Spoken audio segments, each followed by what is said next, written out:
Қазақтың бір мақалы: өнер алды бірлік, ырыс алды тірлік дейді. Бірлік қандай елде болады? Қайтсе тату болады, оны білмейді. Қазақ ойлайды: бірлік ат ортақ, ас ортақ, киім ортақ, дәулет ортақ болса екен дейді. Олай болғанда байлықтан не пайда? Кедейліктен не залал? Ағайын құрымай мал іздеп не керек? Осы ма бірлік? Жоқ. Бірлік ақылға бірлік, малға бірлік емес.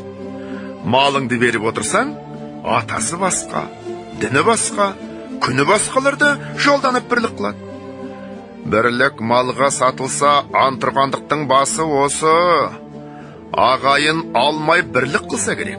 Сонда әркім несібесін Құдайдан тілейді. Әйтпесе Құдайдан тілемейді, шаруа іздемейді. Әуелі біріне бірі пәле іздейді.